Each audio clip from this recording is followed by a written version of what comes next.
আলাইকুম, welcome back to the Mahfuza cooking recipe চ্যানেলে সকলকে অসংখ্য ধন্যবাদ। আজকে আমি পারফেক্ট ঝরঝরা বিফ ভুনা খিচুড়ি রেসিপি তৈরি করব।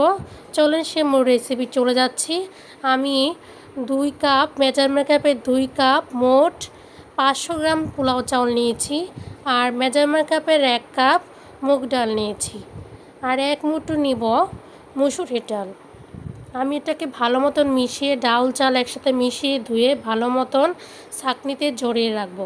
পানি ঝরিয়ে রাখার পরে আমি ননস্টিক পাতিলে 1 কেজির মতন মাংস নিব।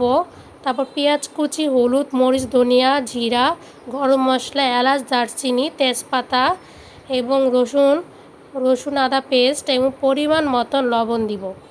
স্বাদ মতন যতটুকু লবণ লাগবে মাংস এবং খিচুড়ি অনুযায়ী দিচ্ছি আমি, কম হলে পরে দিব যখন লাগবে। আমি এখন সরিষার তেল দিচ্ছি। সরিষার তেল দিয়ে রান্না করলে খুব সুন্দর খেতে, এটা খুব অন্যরকম একটা স্বাদ হয়। আপনারা যে কোনো সোয়াবিন তেল দিয়েও রান্না করতে পারেন, পুরাটা ঘি দিয়েও রান্না করতে পারেন, তাহলে আরও স্বাদ হবে। আমার হাতের কাছে সরিষার তেল ছিল, যার কারণে আমি দিয়েছি। এটা অপশনাল নয়, আপনারা অন্য সোয়াবিন তেল দিয়েও রান্না করতে পারেন।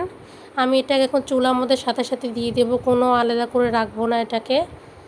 আমি এটা চুলার মধ্যে দিয়ে এটাকে কষাতে থাকবো এবং ঢাকনা দিয়ে রাখবো যতক্ষণ এটা আলগা এক্সট্রা পানিটা যাতে উঠে যায়। আমি এক্সট্রা কোনো পানি দিব না, যে পানিটা মাংসের পানিটা উঠবে সেটা দিয়ে কষাবো।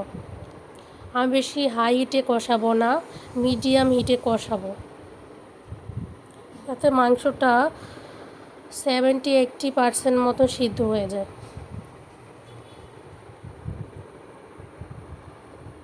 আমার মাংসটা কষানো হয়ে গেছে, পেঁয়াজগুলো ভেঙে গেছে, তেলটা উঠে গেছে, ঝোলও কমে গেছে মাংসের পানিটা। এখন আমি সে ঝরানো পোলাও চাল ডালগুলো দিয়ে দিব।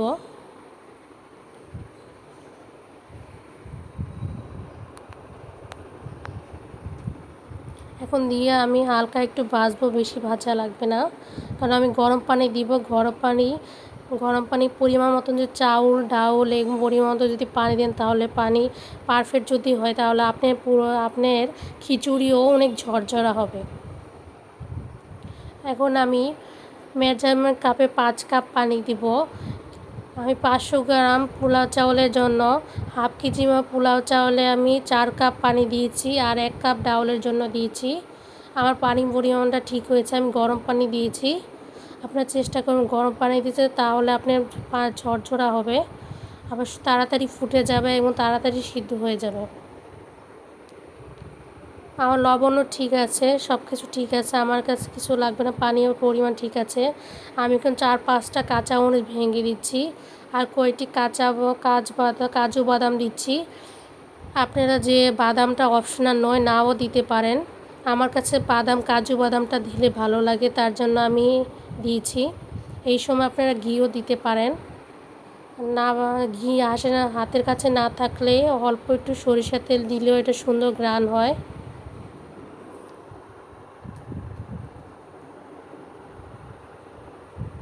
আমার খিচুড়িটা তৈরি হয়ে গেছে, পারফেক্ট ঝরঝরা বিফ ভুনা খিচুড়ি রেসিপি। সকলকে অসংখ্য ধন্যবাদ আমার রেসিপি জানার জন্য।